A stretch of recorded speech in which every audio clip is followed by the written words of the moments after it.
Sorry. Good afternoon, everyone. Selamat siang.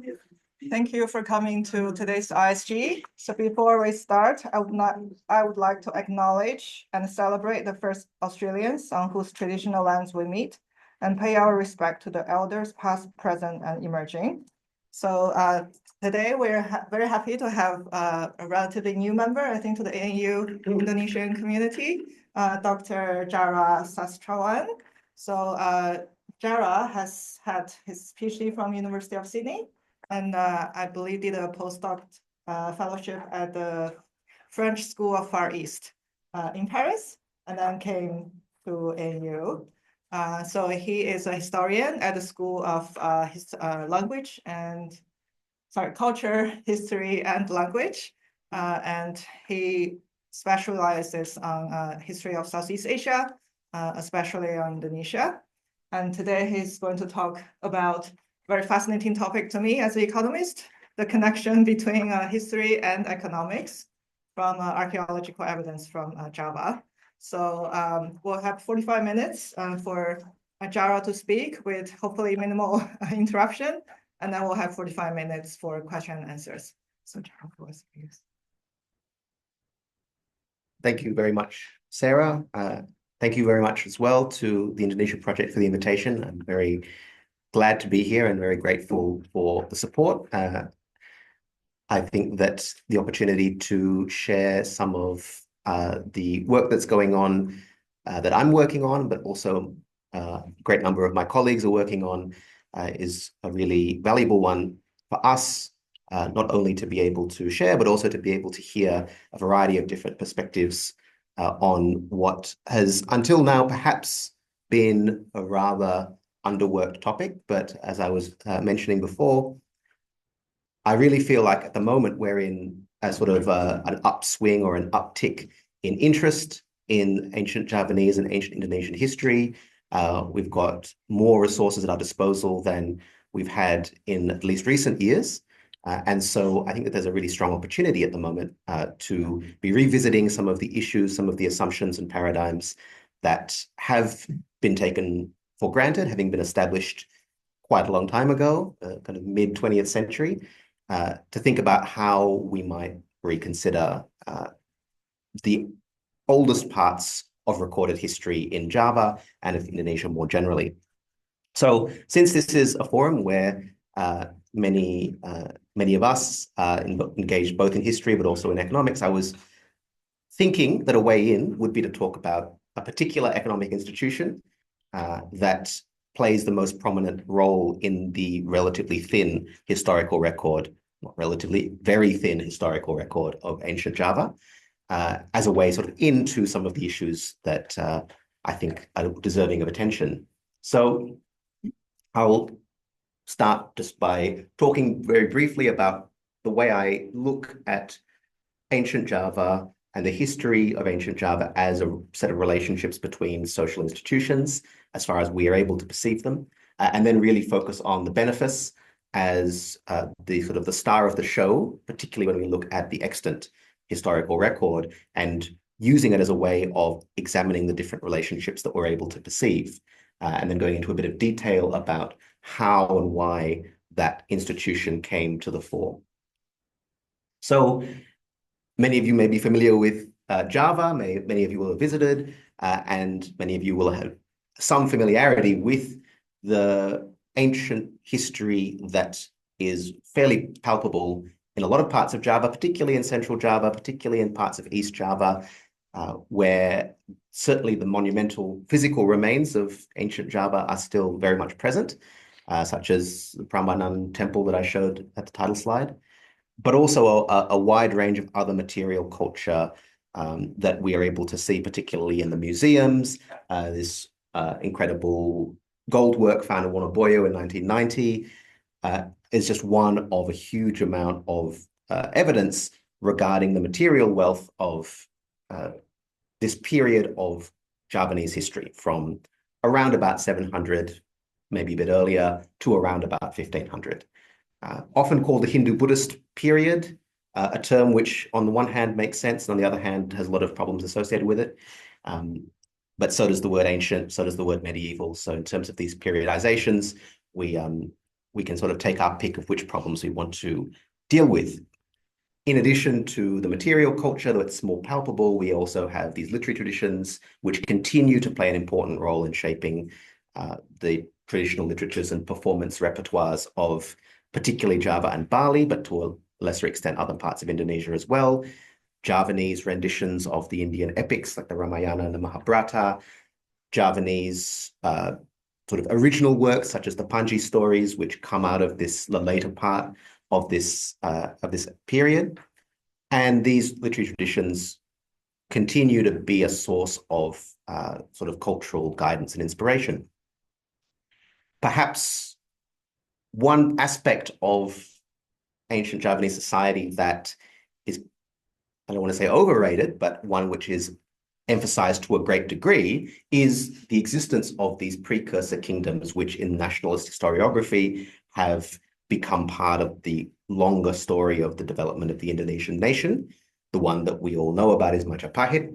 So this idea that in the 14th century, a particularly powerful Javanese kingdom conquered sufficient territory across the archipelago to be able to be considered what in the 1950s was described as a sort of a national precursor kingdom, Sriwijaya being a second alternative. So the idea of kingdoms as the central protagonist of nationalist history in this period is one that's absolutely borne out in Indonesian textbooks, but also, to some degree in non-Indonesian textbooks about the region as well.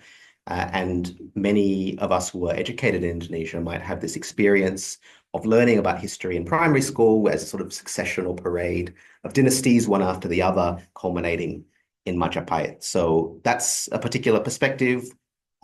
We can think about the reasons behind that perspective, but the way I'm going to be looking at this period is a little bit differently, although royal power does play some significant role. The way I'm going to be looking at it is through this lens or this theme, the agrarian economy to some degree, right? So how we might think of Javanese history as being refracted through the lens of land tenure and of the benefice in particular as a specific way of looking at it. So this is the sort of the central guiding question of the talk. How does the benefice as an institution shed light on the broader socioeconomic system of which it was part? And the reason for looking through this particular institution is because the benefice is the main object of concern in the majority of the sources we have. So by comparison to other medieval or societies of this period, the diversity of type of source we have is very narrow in terms of text type. That is, we don't have a whole range of different sorts of sources. We mostly have one type of source, which is a land charter or a land grant.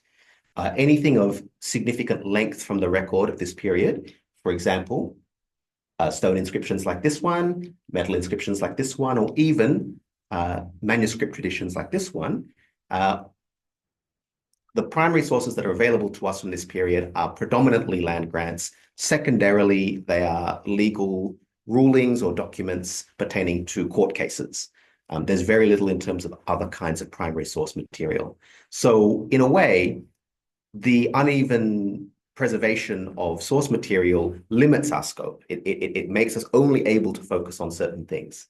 We don't have personal letters from the 10th century, for example. We don't have different kinds of court archives. We do have a few legal treatises, but they are of a sort of an abstract theoretical nature, which only gives us partial insight into the way things really worked. So in terms of trying to reconstruct a viable model of ancient Javanese society, we are looking at things primarily through the lens of these kinds of land grants, which is why taking the benefice, which is the main institution that these grants pertain to, is not only sensible, it's in some ways really our only viable method. In these charters, in these texts, we find at least the following institutions playing major roles. I want to emphasize the village because the village is the central, in my view, institution through which people, so individuals, are both identified, but also their social roles and their economic roles are defined through their membership of a village community. And the village is also the primary source of the primary, I don't want to say source, the primary zone of economic production. That is, the production of land, the ownership of land, the revenues produced by economic activity and commercial activity are described and defined in terms of their boundedness within a settled or landed community, which is the village. And this is the case throughout the period that I'm talking about, from the 7th century through to the 15th century, with minor variations of structure and terminology, but fundamentally the same, in my view, and sort of mirroring the view of a Dutch historical sociologist, Schrikker, which makes me a bit uncomfortable, but nevertheless, some degree of continuity between these long periods. Other things that are important, other institutions that are important, the nobility. So this group of kind of high status leaders whose main sort of distinguishing feature is their political authority, as opposed to other kinds of authority. Religious institutions, that is, whose main contribution to society is the ritual practice, the management of ritual, to some degree, the monopolization of kind of ideological production, but I'm not sure about that, and I don't think we should overstress that. But both the religious institutions and also the professional class or the professional groups, people with particular skill sets and the ability to provide services to the community, having claims to the labor and the revenue produced by the village.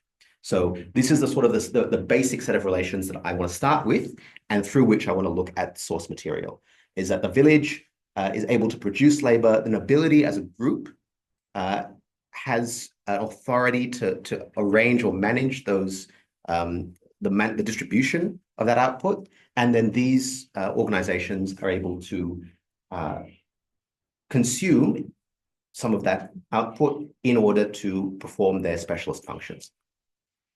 So for those who kind of are not deeply steeped in ancient Javanese history, I just want to give a kind of a brief, rather than a timeline, sort of a set of trends.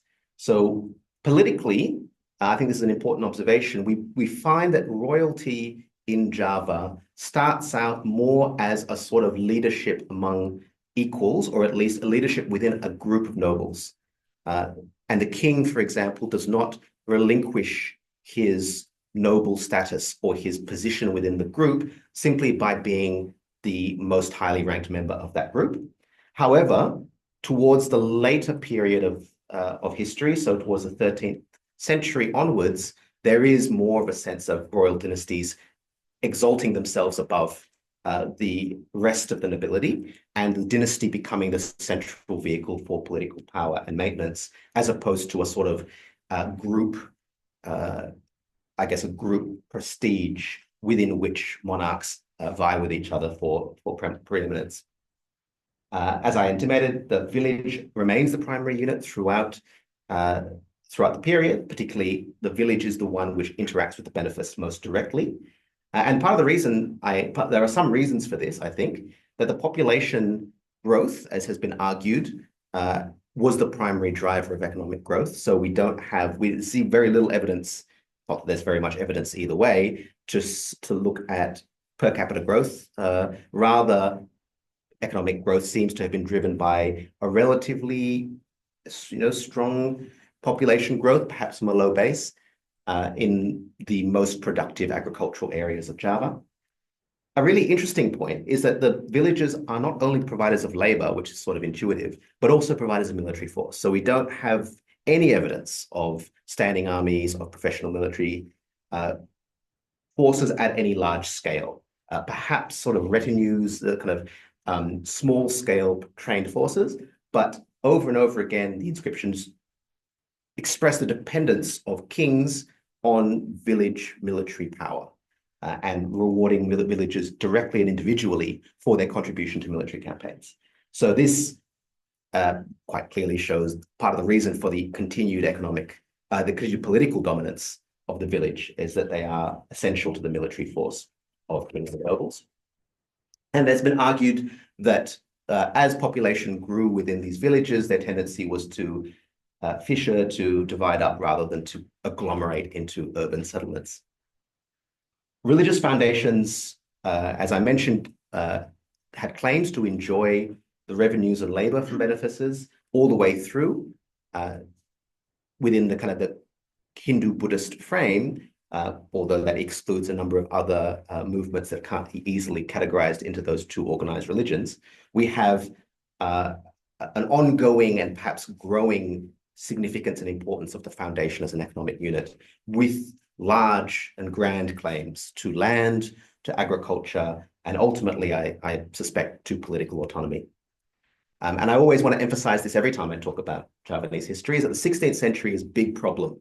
It's a huge problem for Javanese history. We have suddenly almost zero primary sources. We have this very rapid transition towards kind of an early modern situation with lots of changes of religion, lots of political reorganization, and we know very little about it in Java. So this is why this periodization always ends with the 15th century, because we go into a really kind of quite obscure period after that. So that's kind of the very, very brief summary of what's going on historically. So the benefice, I've chosen to translate this word. Sometimes it's left in the original Javanese, the sīma, which is itself a loan word from the Sanskrit sīman, which means a boundary. So within the etymology of the word is this notion of a demarcated zone. What is the benefice, or what is the sīma in ancient Java? It's a demarcated piece of land whose revenues and labor are diverted to a specified beneficiary. So this is why I've chosen benefice, because I'm emphasizing the element of beneficiary. But the demarcation is a really important part.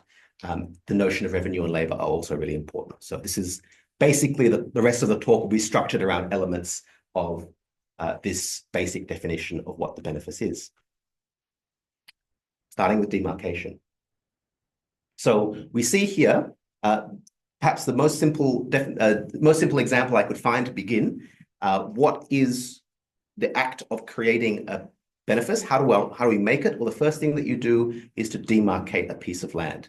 And the word in Old Javanese, manusuk, comes from the stem susuk, which is related to Indonesian tusuk. It means to pierce. So it means to pierce, or actually Indonesian susuk as well, which is piercing the skin. It's about demarcating a piece of land by placing stones primarily, or pegs within the ground to mark out its boundary. So here we have a noble, an aristocrat, the Lord of Pikatan, demarcating a benefice at a particular place, Wanua Tengah, consisting of gifted paddy fields. So here, what's clear is that the demarcation is produced. The person producing it with the authority is a noble, and what it contains is paddy fields, agricultural land that produce something at a particular place. So here we see kind of the beginnings, and it's really in the 9th century that we see the kind of the beginning of clear evidence of this, although I'm certain that in the 8th century it was also in practice. We can tell that sort of in the margins of the Sanskrit inscriptions from the 8th century, but in the 9th century we get Old Javanese inscriptions that are explicitly about this. This institution, this practice has already been well underway in the middle of the 9th century. And the manner in which this is done is fairly simple. On a particular period of land, sorry, on a particular period, a particular time, as part of the ceremony of creating this demarcated zone, people put boundary stones, watu sīma, right? So here, the importance of stones, as we will see, are sort of a sacralized or a powerful manner of making a particular piece of land special is crucial. And here we've got the village leaders, the headmen of the village, being part of the activity being responsible for the creation of that zone, implementing it. Though, as in the previous example, the decision maker, the authorizer was the noble, the lord. So here we see a nice inscription from this period from Jogja. And it's clear that this notion of boundary was a rigorous one. That is, that it was very important to be able to distinguish specific areas, specific lengths. And so in this inscription, again, another noble demarcating, in this case, garden land. So we have a variety of different sorts of agricultural use being put aside for this purpose. We have some land at this area in Taji with clear dimensions. So a fathom, more or less the length of 2 outstretched arms. This term sihwa seems to be some sort of official unit. So kind of other contexts, we see it being connected with the royal units of measurement. So again, this notion that the aristocrats are calling the shots about regulating these things. And it's a rectangle, as you can see. So fairly substantial. I mean, in this case, I would say 100, maybe 200 meters by 150 meters or something like that. So 3 hectares, I would say. That's not wrong. The use of land measurements is particularly significant because land area could become subject to direct taxation. So then we see even more, as time goes on, these boundary markers become more and more detailed. So here we've got this very long, this is only part of it, very long demarcation of the area of a benefice in the 14th century. This many fathoms, in this case, it's much larger. And the manner in which it's described is as if you were a surveyor walking along the perimeter of the land. And it's telling you, go this many fathoms and then take a turn this way and then go towards the river and then cross the river and do this and do this and do this. So here we see the importance of land surveying as a key regulatory part, that if we are talking about benefices, we need to be really exact about the amount of land and what parts of the land are enjoined in that. And we will see the reason why. It's because there are all kinds of special things that happen within the sīma boundaries that don't apply outside of it. And we have here also some nice things. So we can see there's also some artifactual evidence, right? So this, for example, is a boundary stone. It's a physical object that was, as you can see here, this part was probably buried. And then this part sticking out like a post contains some writing as well. And the writing it contains is actually the story, part of the story of how the demarcation was created. In this case, an aristocrat and his younger sister, a princess, who had been married to a previous king, a king who had passed away, demarcated this place. In fact, this person was one of the contenders to succeed that king who had passed away and ultimately wasn't successful.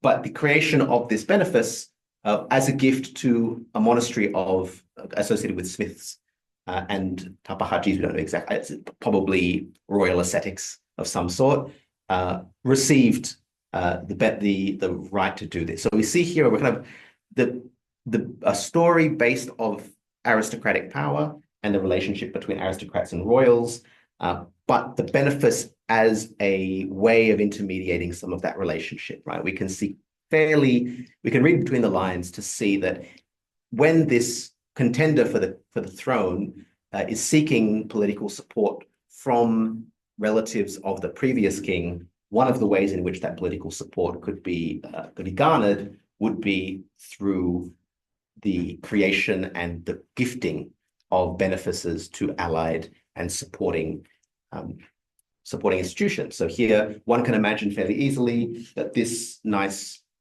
inscription was one of the ones that was placed physically around the boundary of that estate. And it's important to recognize the extent to which these were taken seriously through the use of ritual. So the creation of a benefice was not only a political decision, but also very much a ritual one. And here, particularly in the early period, we do have significant descriptions of how the ceremonies associated with the creation of these boundaries were sort of enforced using magical practices. So here we have a nice sort of speech given and recorded in the inscription itself of the officiant who is calling God Brahma, god of fire, to witness the creation of the benefice, and then beginning to set a curse on anyone who might disturb it. And then there is this interesting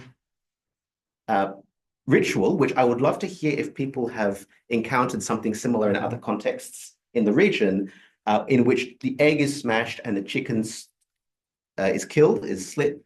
And then there is this curse, just as an egg cannot return to its cage, so the chicken cannot have its neck joined together again, right? So the destruction of the egg and the chicken represent the curse that will be laid upon the people who disturb the demarcation. But I'm just wondering if this sort of chicken and egg thing might be of cultural significance more broadly. No need to read all of this, but this is to give you an impression of the kinds of curse that were laid upon. And I think that there is a sort of kind of the grotesquerie of it is part of the summoning, the calling together of these forces, these Hindu sages, the Panchakushika, but then also a variety of sort of local demons, water demons, all kinds of horrible things that will happen. And again, also drawing on Hindu parts of Hindu mythology, but very much putting together a whole bunch of terrible things that will happen. So the idea is that the political aims of the boundary creation and the creation of the benefice are strengthened by these curses that will protect it in the long run. It's not sufficient just to have political protection. You also need to have the protection of gods and demons to make sure that the benefits and the privileges, the relationships that are created by the benefice are not destroyed and taken advantage of. What are those benefits? What are the new conditions that are created when we make a benefice?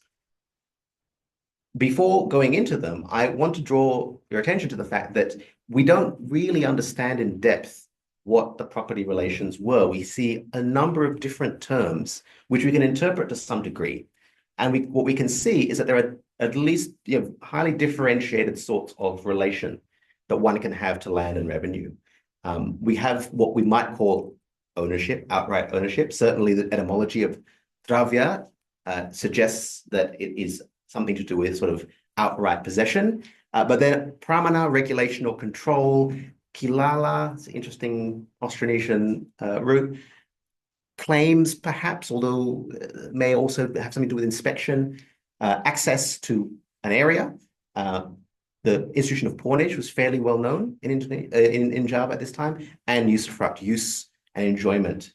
All of these terms, some of them Sanskritic, some of them Austronesian in origin, are talked about when we talk about the relationship between people and land and revenue. And at least we can discern some basic points, although really this is sort of at the edge of our knowledge and requires more in-depth study. In order to create a benefice, you have to have some high-level relationship to it, either outright ownership or some sort of high political authority. So either you have to own the land yourself already, or you have to be the king, or you have to be some great lord who has the authority, even if not the ownership, to say this piece of land, which was not a benefice before, is now one. And all of these new rules will apply to it.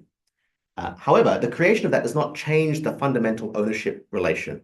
So even if the king comes to your land and turns it into a benefice for some reason, that does not mean that you cease to own it necessarily. It just means that there are new rules about the control over its revenue, what output from that land.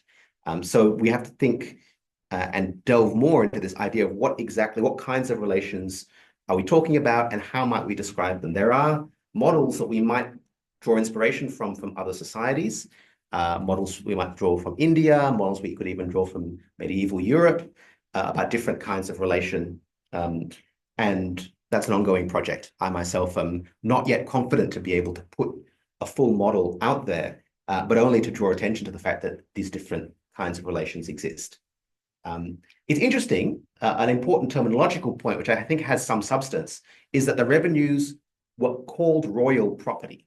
So the revenues that come out of a particular benefice or village, the things that they produce, the taxes they paid, the labor they did, all that is called dravya haji, royal property, even when someone else was using it, in fact. So if the benefice was created for the benefit of some religious foundation, some temple, the temple had control or claim over those revenues, but they were still called the king's, right? So I'm not sure, I think what this refers to is the notion that the king has the final call about what they were, or some notion that by default they went to the king. However, in practice, I believe that they rarely in practice went to the king.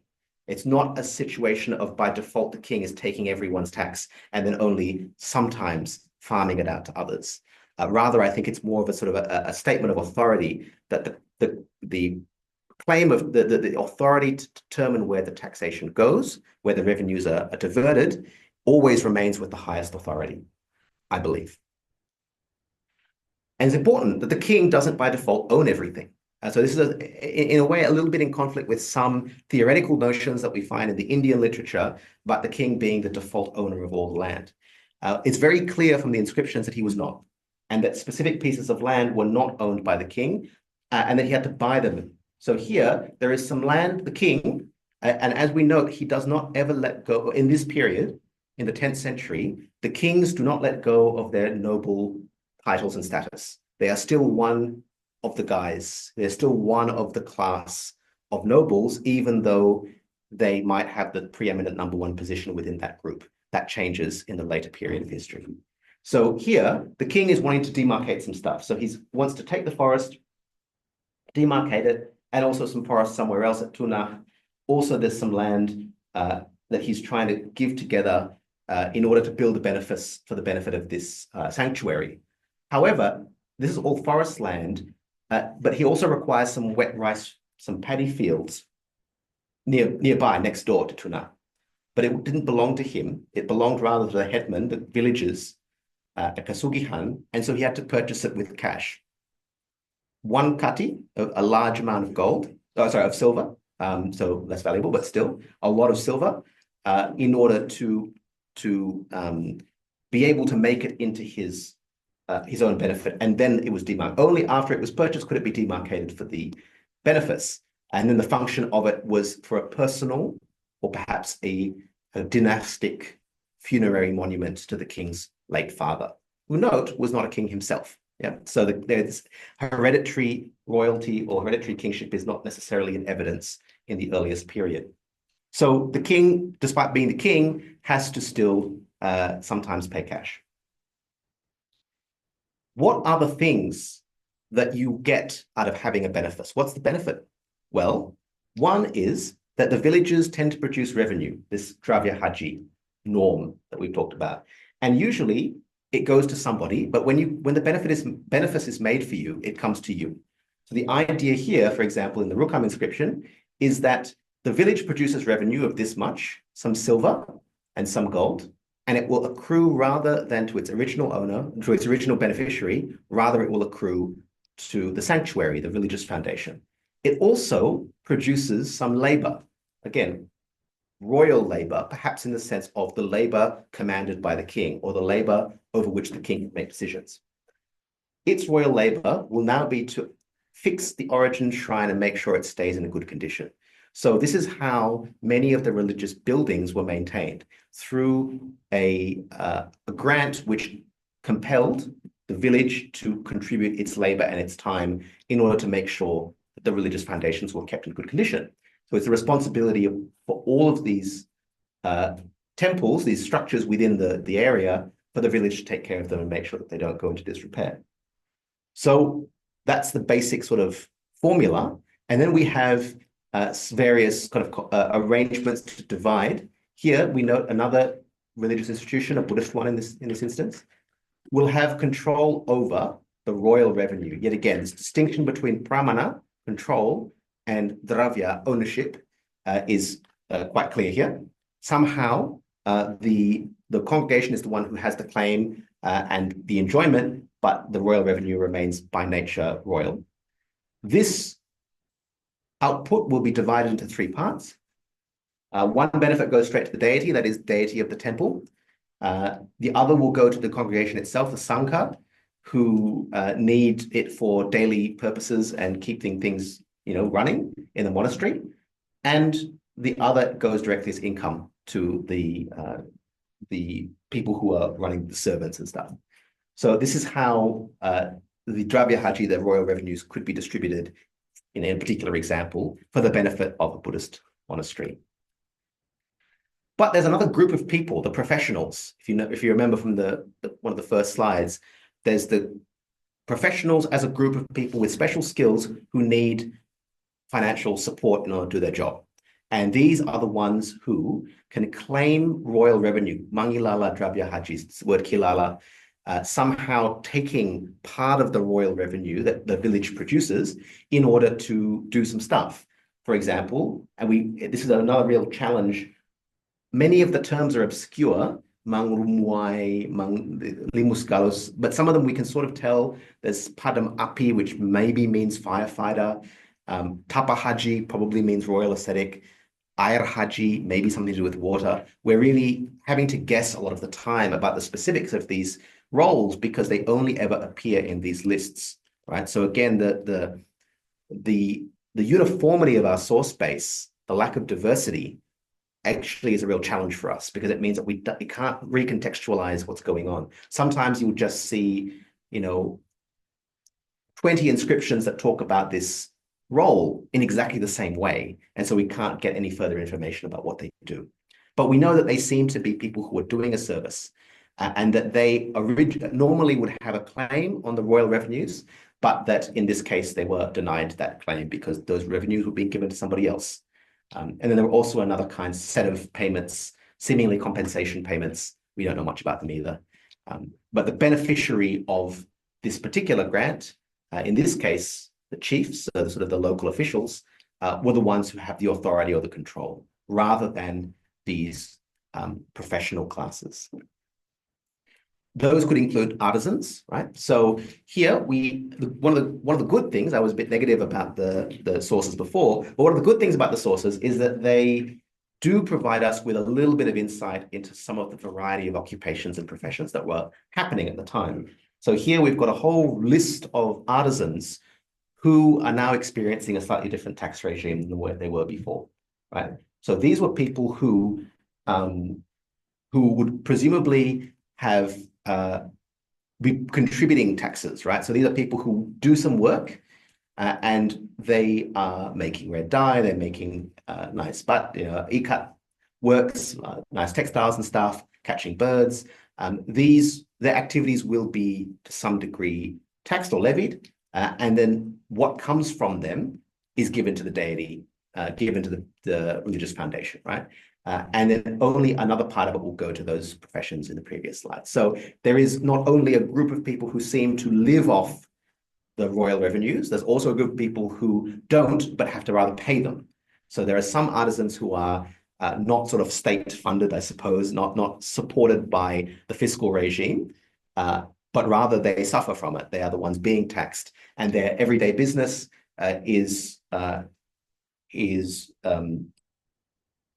provides income for whoever is the beneficiary of the grant. And we can see that the grant also serves to control the amount of commerce that occurs within the space. So this is partly why the boundary is so important as well, because within that physical boundary, there are a whole bunch of different economic activities taking place. It's not just the settlement area of the village. It's the village and it's all of its surrounds. It might be the forests nearby. It might be the paddy fields that are attached to it. It may even be the parts of the river that it's nearby and the wharves and stuff that are attached to it. These are all regulated within the boundary of the benefice. So there are all these limits and quotas about how many buffaloes you're allowed to have, how many workshops of such and such you can make. And again, what's nice about this is it gives us at least an overview of the range of industries, might call them cottage industries, but industries at least that were in place at this early time, the 10th century. And these are people who, again, whose taxes, who would previously have paid taxes, but now they are not subjected up to a certain limit, right? So they get a tax break if their businesses are small, but if their businesses are too big, above these limits, then they will continue to be taxed at that rate, right? But not greater, so not proportionally, not disproportionately, sorry. So again, we have this really kind of detailed description and regulation of exactly how much economic activity are we going to exempt from these rules, and how much are we going to allow to continue to become part of this fiscal regime. So there's lots of complexity there, but what is the point of it all? Why is it that we are even striving for this? Why are these benefices being created with all of this red tape? There are a number of interesting things that one can do with a benefice, and it raises questions about what the state would otherwise be doing if there was no benefice institution. One of them, which I find a bit surprising at least, is that it was used to build infrastructure. So this is a relatively long passage, so I've summarized it. King Erlangga, who some of you may know from school, was in a situation where the Brantas River, the biggest river in East Java, very powerful, was flooding its levees at a place called Waringin Sapta. So it was causing damage to the levees and the dikes. It was causing damage to the farmland. As a result, particularly important for the bureaucrats, was that it was causing a loss of tax revenue, right? Because the output of these villages was being reduced, and so they were able to pay less tax. And this was a problem. So the king commanded that royal labor, again, this notion of buat haji or royal corvée labor, that is a local obligation. So it's a particular village at Waringin Sapta, Kamalagian, sorry, that had some set amount of royal labor, some number of hours that had been earmarked permanently as belonging to the king, but the king had a right to dictate how it would be used. He ordered that it be used to build a dam. Interestingly, he says, since the local authorities were unable to do so. So there is this notion that to some degree, local authorities do have everyday responsibility for what's going on, but sometimes you need a national project, right? Sometimes you need the king to come down with all of his authority and say, build a dam, fix the problem for good. But building a dam across the Brantas River is not an easy task, and therefore it's expensive to maintain.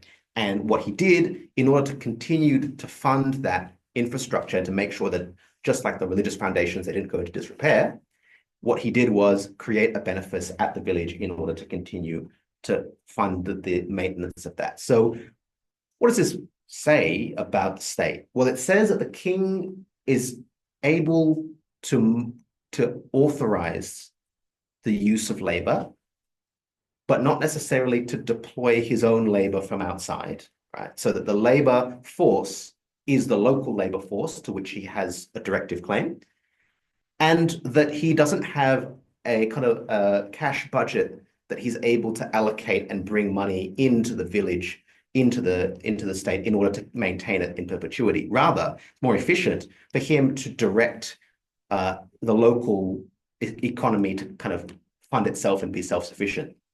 That is, you villagers are now responsible for taking care of your own dam that I built, that I ordered to be built, in fact. You guys built it as well. So what's the essence of royal policy here? Well, it seems to be reorganizing local economic relations for particular objectives, for the benefit of local communities. The importance of the royal directive is also seen in the use by kings or by prospective kings, maybe even failed kings, to reward loyalty. So the idea is that if you are loyal to me, then I have the authority, use my royal authority to give you stuff in the form of benefice. And I do want to emphasize this. The community we're talking about is a small one. It's a village community, Garaman. It wasn't up. So this is the important period in Javanese history at the death of Erlangga, just after the death of Erlangga, when he's said to have divided his kingdom in two, which is sort of an event that becomes mythologized later, but it probably really did happen. And this is one of the first primary sources from that period, where it describes how the king, His Majesty the Great King, did I include these? Yes, was engaged in fierce combat with his elder brother, the king of Pangjalu, which is Kediri. So this is this battle between two halves of the kingdom, the two sons of Erlangga. And he needed the help of these guys in Garaman, this village community, at the front line, exerting themselves because they were on this borderline. They were this frontier zone between the two rival claimants to the throne. And they did a very good job at serving him militarily. As a result, this created a prior debt by the king, and that's why he then gave them a special decree which allowed him to make its village into a benefice. So this is interesting. Generally, benefices are for somebody else, but sometimes a benefice is also for yourself. Yeah. So here, the king is allowing the village to become its own benefice. That is, it gets to enjoy the tax that it was otherwise going to be taken away from it, not to be given to some other foundation, some monastery, but you guys can keep it yourself. And the reason because you were able to support me in the war. And that becomes an independent, its status would be an independent benefice exclusively, considered by them as irrevocable. So all of these decisions about making benefices are supposed to be permanent. They go to the future's future, they go forever, all of the descendants get to enjoy it, right? And that's why the cursing is so important, because even when the king is dead, the next king must also respect those rights that were created, and the gods are going to uphold it, and they will punish people who alter it. So here's an example, for example, of where the use of the benefice as a political tool is very much in the king's interest. And I want to emphasize that here we see the dependence of the royalty upon the village, right? This idea that the kings are this very separate, powerful group, the center of the radial power structure doesn't seem to be particularly borne out in these sources. The kings are very intimately connected to the village communities. They depend on them to a great degree, and anytime there's conflict, it's the village that comes to the king's aid, not the other way around. And finally, the importance of religion, again, needs to be kind of restated. That huge amounts of these sources are talking about giving stuff to religious foundations. And we might consider why this is the case. Here's a nice passage from the Deshavarana. So this is the well-known 14th century chronicle. It's often also known as the Nagara Kertagama, which is not the authentic title of the text. And this describes how the king is very concerned with maintaining the financial security of all of these different foundations. Every pious foundation will be guided, again, by the kings of days to come. So this idea that the king, part of his authority, also binds his successors. And that's part of the institutional continuity that I want to emphasize as well. In Javanese history, we do see this sort of ongoing legal obligations that cross across centuries, even when you have total changes of dynasty, shifts of capital, supposedly an overthrow of the royal structure. These obligations continue to persist.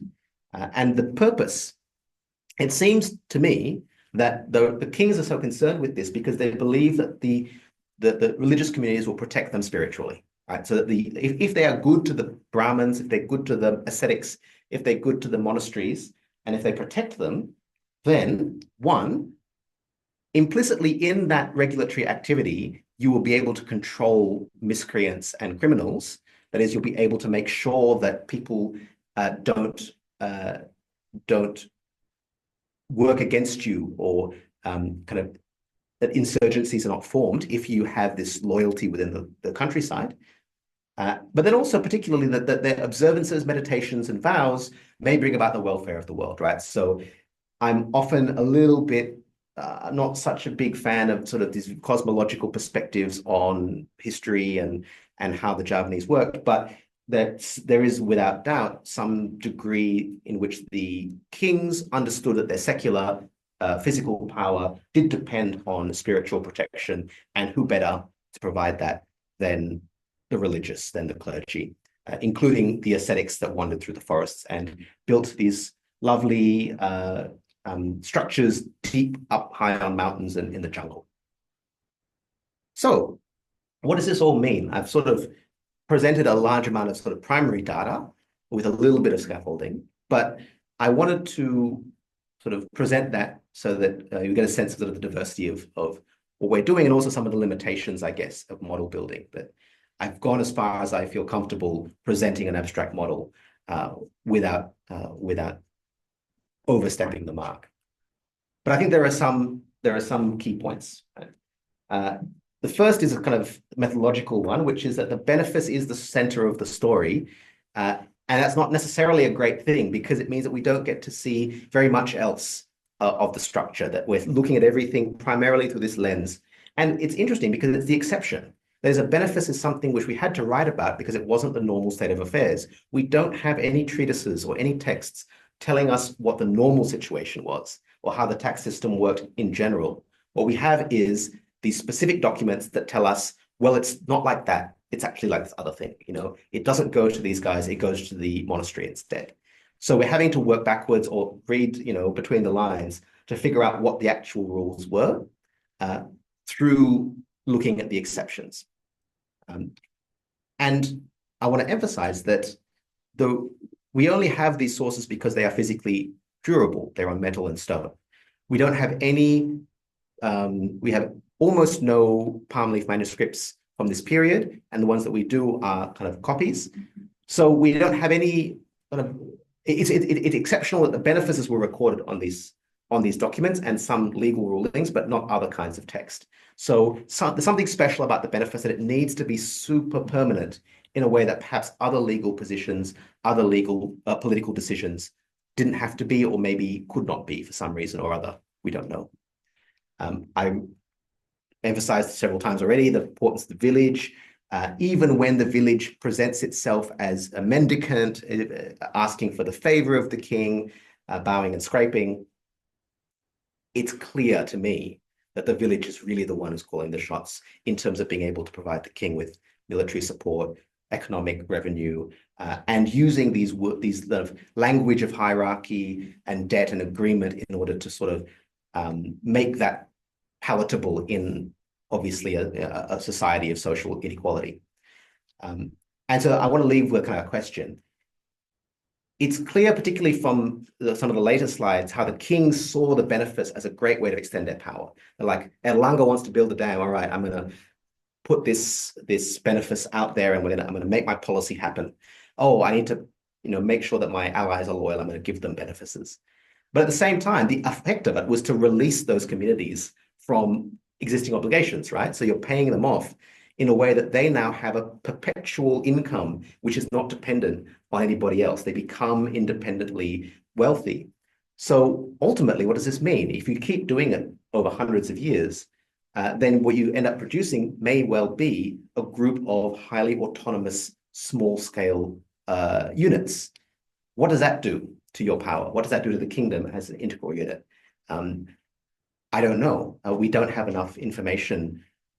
It's possible, and it has been argued, that in the 16th century, when the Majapahit kingdom kind of was defeated, that part of the reason for that was that they had kind of fragmented themselves through the production of too many of these autonomous units that then decided, well, I've got all of this land that isn't, that I control the revenue from. I can just raise my own army and I can just become independent. That's possible, but I'm not certain. But in any case, I think it's an interesting theoretical question. How does the use of this tool, which is at the same time a centralized intervention, but on the other hand, reorganizing the central system to an extent to which you might end up with a degree of economic, separation, fragmentation. So with that, thanks very much for your attention, and I welcome any comments, feedbacks, and insights.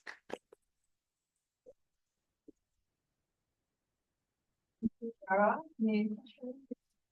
Thank you very much, Jared. My name is Javanese from the School of Art Design. Sorry, please speak up a bit because a lot of people.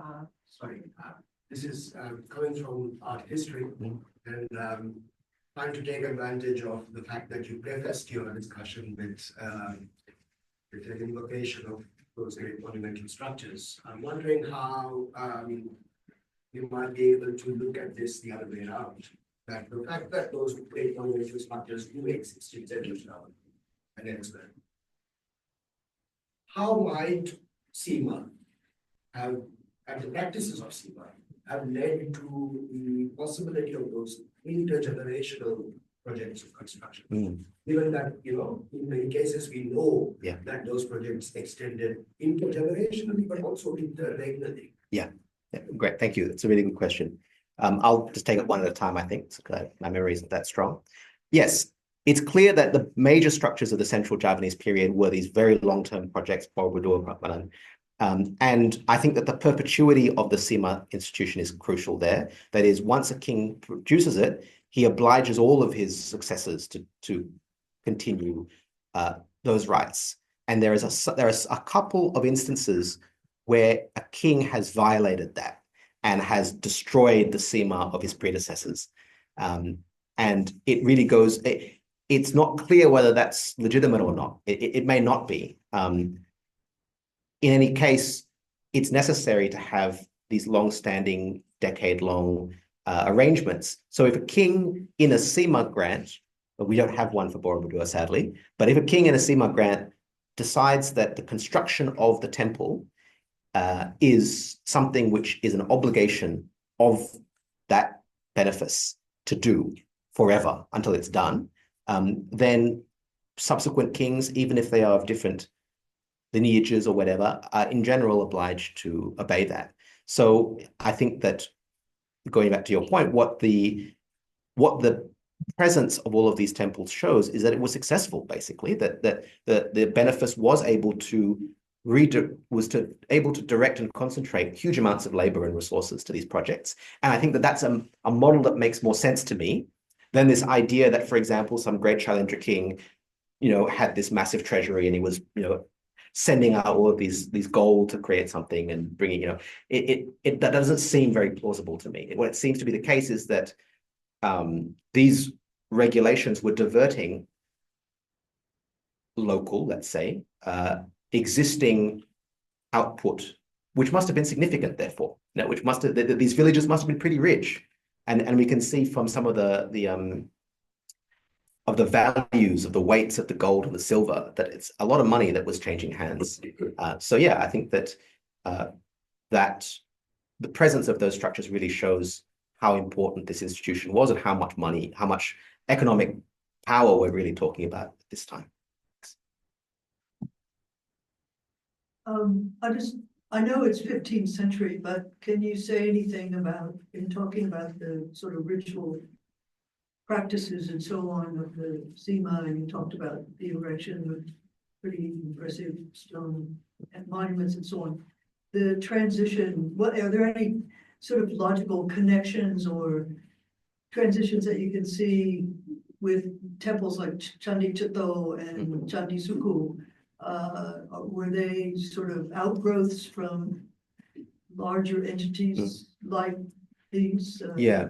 So I think that to that question, the issue of what happens in the 15th century, such that we have this, I suppose, second phase of temple building, and the one that I show here, this one, Yes, is of that exactly. period as well. That's what reminded me of Candi Chitto. Yeah. So the terraced sloping structures rather than the temple towers. This is on Mount Penanggungan in East Java. But yeah, similar period to Chitto. It seems like, particularly for these mountain communities, that there was an institution or a unit called mandala, ironically, sort of a hermitage community or hermitage circle, which seems to have a lot of the independent autonomous rights that a benefice would. It's not clear exactly whether they were originally benefices and to what extent they were still obedient to royal power or not. I think is very unclear. But at Sukuh, we do have that large Garuda inscription, which talks about the people of Madang making war upon some other group from outside Mount Lawu, right? So at this stage, that's 1437. We already have the view that, one, we have a mountain community with grand architecture, apparently politically autonomous and able to wage war on its own. So there, I think we are seeing perhaps this transition or this last issue, right? How far can local autonomy go before we end up having this sort of disobedient units that are not following the royal directive? But yeah, the fact that they were able to, that they had the resources to build these great temples very high up on the mountain indicates quite clearly that even in these later periods, their wealth was significant, right? And that through that institution, they were able to command a great deal of not just farming land and all that kind of stuff, but specialist, builders, smiths, which were very important at Candi Sukuh as well. Yeah. Thank you, Jara. I enjoyed that. One question I'd like to get your views on is, if you look at the village, which you stressed as the basic element, basic unit, what goes on within the village, and particularly in terms of land ownership? What's the relationship between an individual and land? Yeah, it's a great question. So what we seem to have in the village is differentiated membership, first of all. So we have people called Rama, fathers, literally, and sometimes Rena, mothers. And these are people who have some sort of, it's been interpreted either as village leaders, but perhaps also as simply full members. So if you think of the Balinese example of the Banjar members, those who were the married family units, as opposed to the ones who were yet too young and too old. And within those, there are some differentiated functions, chiefs, scribes, secretaries, that kind of stuff. And these seem to collectively decide on collective village land. There is, however, I think a smaller amount of evidence for individual private land ownership. So this particularly comes through more in the legal documents where you have disputes over debt. So there's a piece of land that's been pawned by an individual, and the question of whether that debt is inherited by their children if the children are not married or some other issue. And there we see that there is evidence of individual ownership. However, most of these grants do talk about land as being also collectively owned. So what I'm imagining is that the village as an institution is a property owner, and that the decisions over that property are collectively made by this senior group of leaders within the village. And then there is also some degree of both private land ownership. Clearly, aristocrats have private land ownership, right? So the king has private land that he owns, the lords and stuff do as well. There is evidence that some villages also have that. But I want to emphasize that sometimes the nobles are just villagers too, right? That actually there's not this sharp distinction between commoners and aristocrats.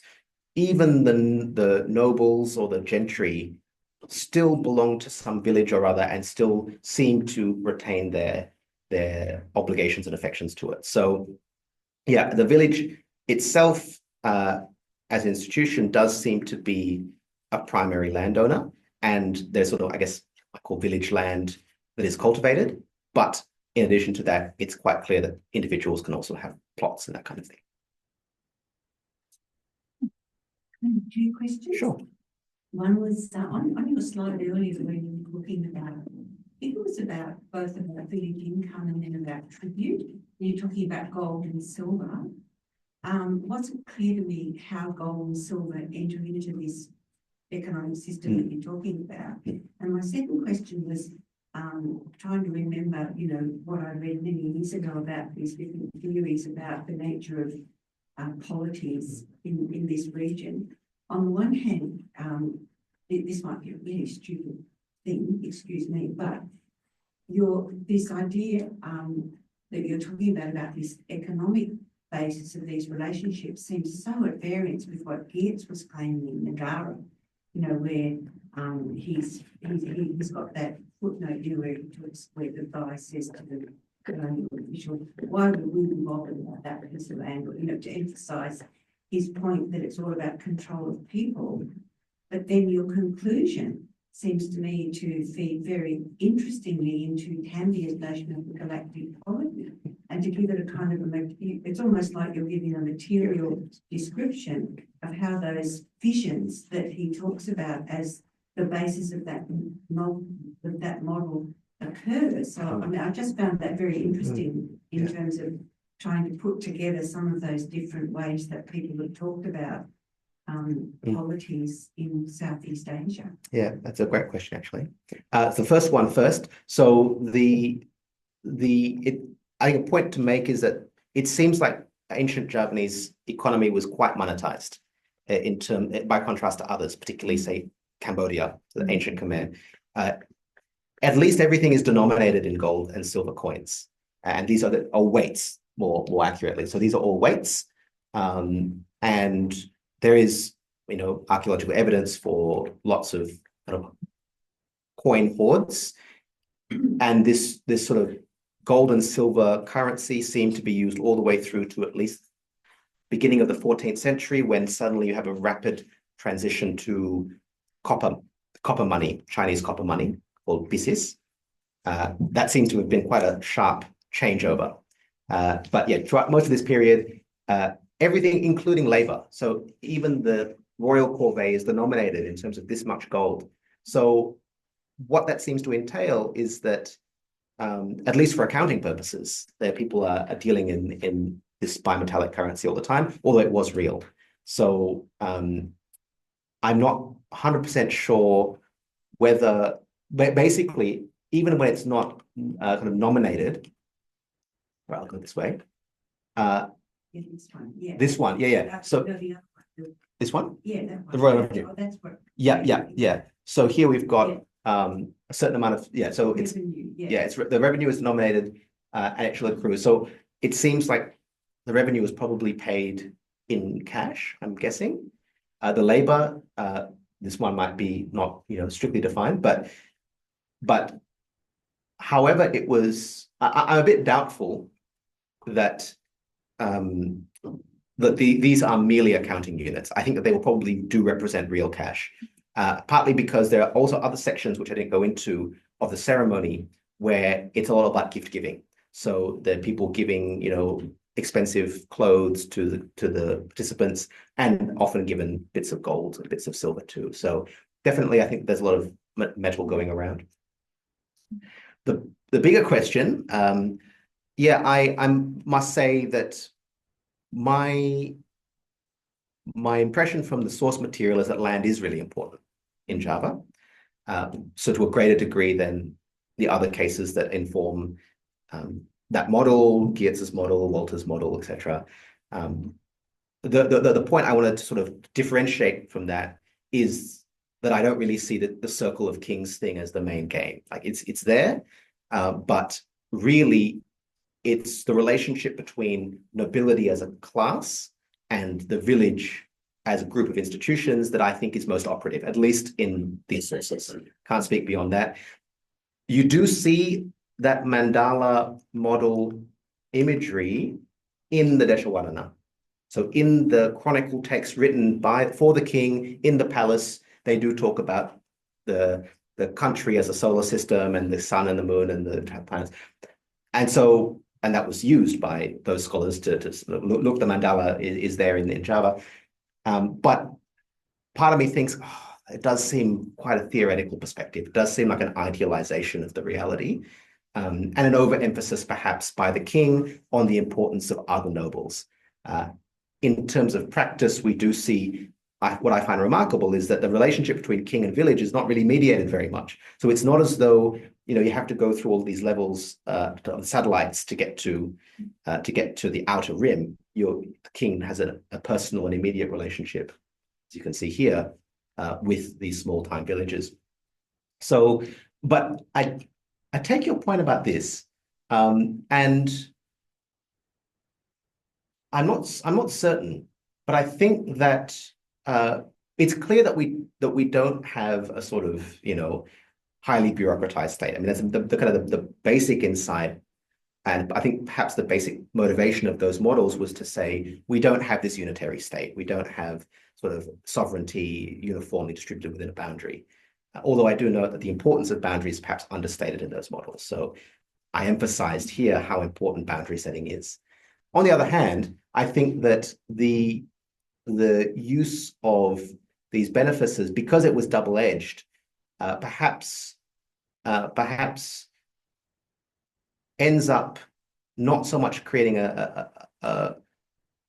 model of sort of this galaxy so much as I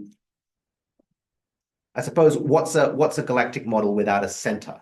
And I think that the effect of the use of these benefices may have diluted the authority of the center to such a degree that one can't really apply that model, possibly. In any case, I think that the internal structure and the relationship to land, where these villages are always dependent on this economic base, is a material structure of its own.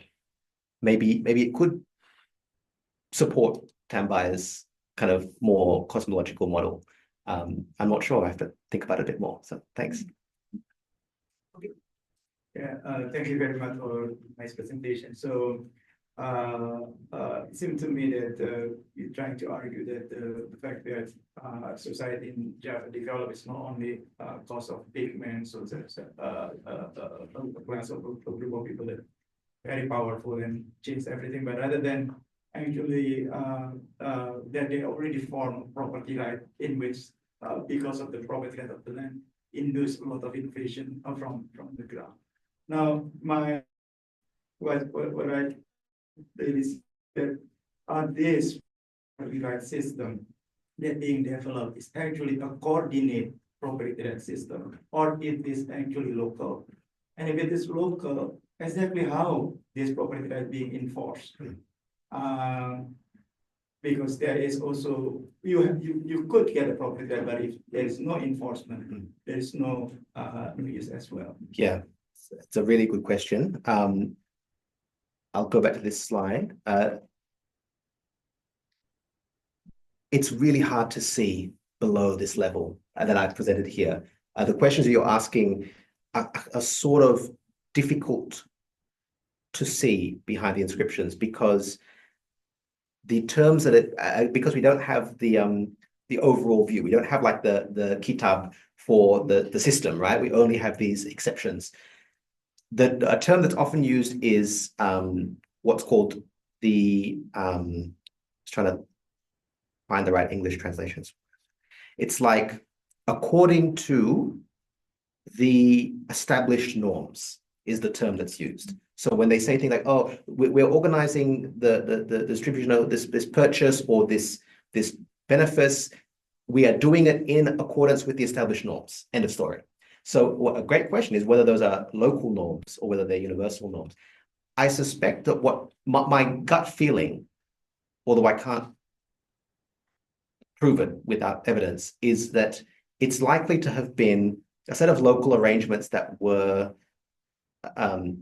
co-opted and integrated into a higher set system. So the nobility, its claims are of directive regulatory power, right? So they're the ones who have political authority. So, and I also want to note that these inscriptions begin in, say, the 8th century, but I'm fairly confident that the system was already in existence well before that, because they start and it's like in the middle of things. It's already, we don't see a like genesis. It's just, okay, this is how it works. So I suspect that the period that's undocumented, maybe from the 5th century onwards, was the period of the establishment of these norms. And we do see these nobles gradually becoming bigger in territory, I guess. Their authority is growing. So perhaps what's happening is that from a situation where you might have local big wigs having their own, directives and systems, ultimately integrating themselves into this bigger unit, the kingdom, and selecting one amongst themselves to be the number one. In that effort, we see, I think, an attempt to rationalize and normalize. I would say, as the only other point I feel I can make, that the textual format of these documents is very uniform. That is, their language, their grammar, it's very much a template that they are applying. And that indicates to me that the documents are coming from some central place. So even if in reality, there's a lot of local agency and diversity happening underneath. They're using the templates that are getting from the central authorities. And one other thing I would say as well is that in the earliest periods, we do seem to have each of the lords having their own little secretariat. So the scribes and the stuff are attached to individual things. So perhaps there's another example of where there is a tendency towards localization, but then over time, more standardization and perhaps more rationalization. But yeah, sadly, we really can only go that far because we don't have the guidebook, to everything. Jara, I really liked your presentation, and I liked your ambition to rethink what has been written and thought about, in early Java. One of the things I was most taken with is the number of Austronesian terms, clear Austronesian, key Austronesian terms that you cite. And just taking one example, the Vanua. Yeah. Okay, now I don't know whether that's the village. If it's not, it has to be some other larger land and people unit. Yeah. So the first question is, what is the Vanua in your text? But second, as you say, you're looking for other models. When I push back in Austronesian history and looking at social organization of the Austronesians in this area, Java and the Chams and the Javanese look more and more alike in terms of social organization. So the second question is there anything equivalent at the same period for Champa? Because that's where I would look for another possible model for the social organization. It's impossible for them to be very different. The third is really the question that you end with, and that seems to be what you're saying, and I'm just trying to get clarity, is that when a benefice was given, and if it was a substantial benefice, the people who were involved in that must have been freed from the obligation to provide military support to the king or to the ruler, or not, because, if he could still have a benefice and the people could be subject to military call-up, then the independence of the benefice would be negated. Yeah. So there's three questions there. You can take them or leave them, whatever. So the Wanua or Vanua, it is the settled community plus the land around it, plus its people. But essentially, the social, I would say primarily the social group. So individuals are called anak Wanua, right? The people or the children of the Wanua. Generally the Wanua the Wanua as a group will own, in a general sense, the land around it. Right? So it's a settled area, plus the settlements, plus the people, plus the agricultural land around it. And does that mean that the Rama and the Rene are of the Vanua? Yes, they are members of the Wanua. Yeah. Okay, it's good. The second, We're doing it right. the second, actually, I'll go the third one. Comparison with Champa. Yes, so do have a couple of colleagues working on Champa epigraphy, which I'm sort of drawing on. I think I would like soon to sort of develop a more substantial collaboration, because I completely agree. The closest that I can find is Champa. Okay. And it does seem, a point of difference does seem to be that this primus inter pares system in Java really is most salient in the early times. So like 8th, 9th, 10th century. And then really later in the East Javanese period, there does seem to be more monarchical tendencies. My understanding of Champa is that it stays more like that, more collegiate to a later period, all the way perhaps to the 15th century, as far as I can tell. So that's an ability issue.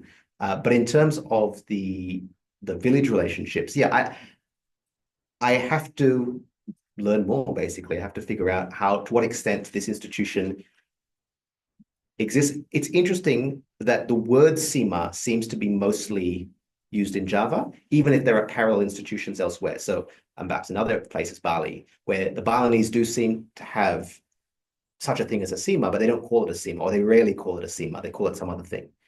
So between the Javanese corpus, the Balinese corpus, and the Cham corpus, yeah, there's a strong potential. And the second question, sorry, remind me. That was the third one about the It was, yeah. obligation to military service. Yeah, that's right. Yes, it depends because the benefices conveyed varying degrees of independence. So some were actually quite restrictive in that they bound you to the beneficiary, right? So with the temple ones, a lot of them are really quite like, there is no freedom here. You must take care of the shrine and you have to, do this stuff. So, and that shrine may belong to the king or the king's family or something. So it depending on what the beneficiary was, your royal labor might be released for military service, but it would be bound to some other thing, such as upkeeping a monastery or building a dam or something like that. So in which case, I suppose it's a loss of military power still for the king. But I suspect that they can get new customers by saying, look, if other villages support me and offer me, I might give you a benefice too. So it is, I think, not necessarily always moving towards a loss of military capability for the royal power, as long as they retain the authority to keep rewarding people. If they lose that authority, or if they lose the influence to be able to do so, and this is an issue that I kind of never engage with directly, is what constitutes the political authority. I mean, Woody actually sort of intimated as well, like what happens if someone just doesn't listen to you, right? What if the king says this and it has no effect? That loss of political authority may have, or certainly would have altered the system to a degree that, like it or not, these places are going to become independent, even if they are, in theory, still bound by royal obligations, royal revenue. Just to alert one last thing. You're talking about the restoration in some places of origin shrines. Yeah. And you're using who and other things which are denote origin. So there is to be a link between origin structures and the dynastic connections or of that. And that seems to be running through a couple of your texts. Yeah. It's there in the background, and it's hard to see directly because they don't explicitly talk about it, but you can see hints. The words tell you. The words are there, about the same thing. Yeah, exactly. Yeah. You need also to look at Sulawesi. You don't need to go to Java to find lots of some exactly. comparisons. I want to start with a huge vote of thanks to you, John, and to the Indonesian study group for having such a wonderful history. In the old days, 100 years ago, we used to always complain that what of the Indonesian study group, that it's all bloody farce.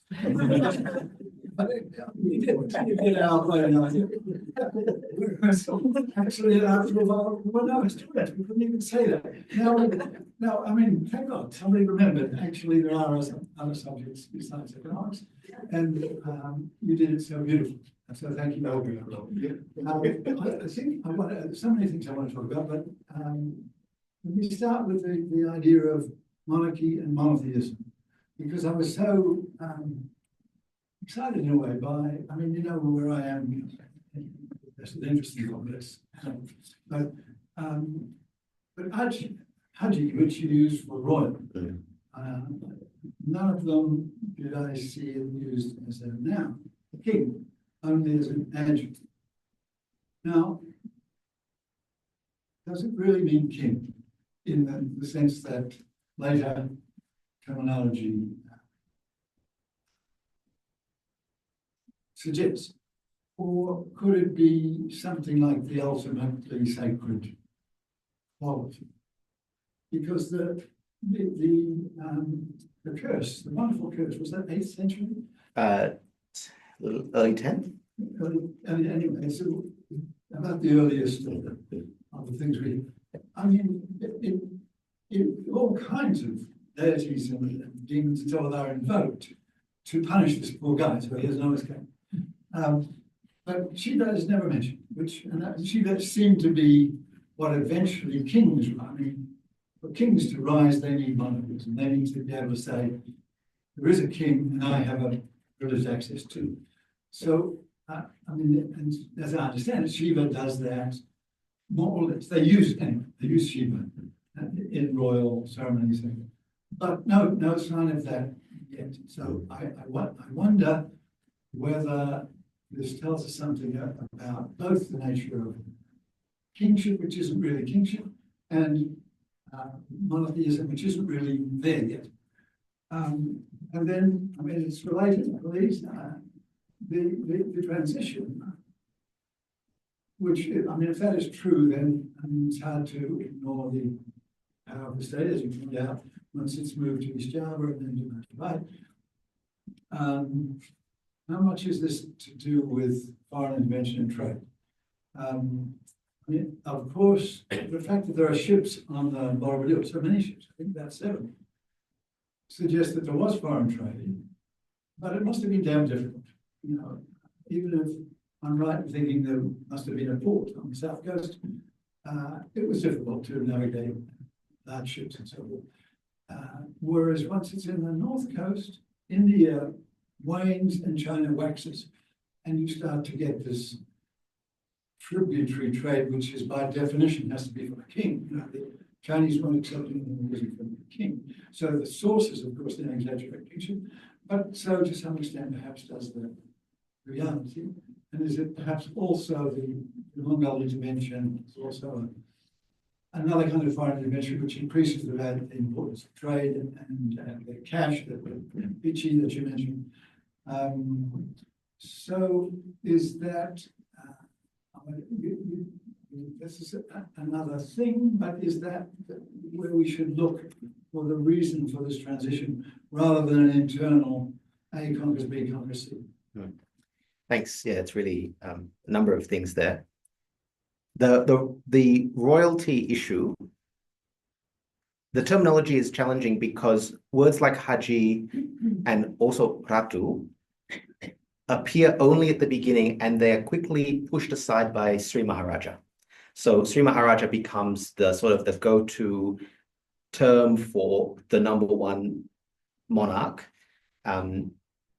However, there's hints that these nobles, these high nobles, which are called Rakai or Rakrian, at one stage in their careers were called Ratus, and that the domains or the districts that they are now merely noble lords of were once considered Kadatuans. And so the argument that Bismarck Christie and others have put is that what we now call Mataram Kuno was probably originally a bunch of small, kind of fairly independent groupings that some way or other became merged and whose leaders were integrated into this noble leadership class. And Haji is almost certainly from that earlier time that we can't trace, right? So that the terms Haji and Ratu were well in use before the first inscriptions. In terms of another part of the problem is that I've primarily only used inscriptions in Old Javanese beginning at the beginning of the 9th century, because what comes before in the 8th century are the Indian style prashastis in Sanskrit, which have such a strong genre character that they emphasize lineage and royalty to such a huge degree in the Sanskrit style that we can't necessarily easily see a plausible practical application of that in reality. Now, it's only, for me, it's when you get the Old Javanese material that you see, okay, this is what's really happening on the ground. Maybe that's a bit biased, but I do find it difficult to work with the Prashasti texts and not be so caught up as I believe some scholars can be with the grandiosity of sort of Shailendras and all of this stuff. And we don't really understand either how that notion of kingship, this kind of regional power structure, connects with what we see on the ground in Java. So I think that's a bit of a challenge. But in terms of the term Haji itself, my gut feeling is that it is more about this sort of perhaps more localized preeminence, which I agree, becomes royal only at a later time and becomes co-opted by the monarch in subsequent parts of the history as this like, this is my individual monarchical stamp. But if we look at the literature, for example, it does seem to be closer to Ratu in the sense of these sort of big, these sort of local power holders, not necessarily this, godlike figure. And yeah, also the role of Shiva, much more prominent in the Prashasti texts, the incarnation of Shiva on earth. But even in fairly early texts of the 10th century, we do see hints of this sort of duarchy sometimes emerging, where there's this king's companion, this other king or the second king, not necessarily his son, sometimes another person, who's there threatening the monarchical order, right? So I'm not sure how to get around it or through it, because there is such a strong discursive form in the texts that we see, both the Sanskrit ones and then also these land grant texts, that I can sort of make some, I can sort of make some guesses. But yeah, royal property, yeah, still not quite sure how to think of this. The second question about internal versus external influences. The standard narrative of East Java being more oriented towards trade and therefore more susceptible to these things. I think it's fairly clear that no matter what happens, there is this move towards centralizing power in the Majapahit period, also in Singosari, and that trade is clearly an important part of that. But it's sometimes so hard to see trade in the inscriptions. It's part of my challenge, is that you see the traders and you see that you can look at the lists of them and you can see the diversity of them. I mean, like, this is interesting. We see more ethnic groups being represented. You see the importance of the riverine trade and the regulation of shipping on the Brantas. And I'm not convinced that, there is anathema of trade or anything by the kings, but Prapancha, the way he talks about trade is so tightly bound with military expeditions that he doesn't seem to see them as particularly separate. Like, if he talks about the reach of Majapahit tributary relations and trade relations and outposts in the same breath as he talks about the military strikes against Sumatra. So I think that if we're thinking about Majapahit's relative sort of geopolitical role relative to Siam, relative to the Malay states, and to the Chinese influence, I think that it doesn't go against the evidence to talk about the rise of this sort of monarchical power and the centralizing of that power, but it's hard. I'm still just not sure. I'm still not sure how to talk about those port cities, which at the beginning of the 16th century already seem to have become these great things in the Portuguese records, and yet are not talked about by any 15th century texts in any serious way from Indonesia, from Java. So I think that I'm not opposed to, or I can't see a good reason to doubt that these processes were happening, that the trade was expanding, and that this resulted in this growth of the central power. But at the same time, that is still something a little bit, I'm still unsure, because it doesn't come through really strongly at all in the Javanese material. So I don't quite know what to make of it. We're running out of time, so I have to apologize to the online questions. Perhaps we can pass them to Jara. Yeah, but that's a great interest and a great discussion. We can continue after this, but please join me in thanking Jara.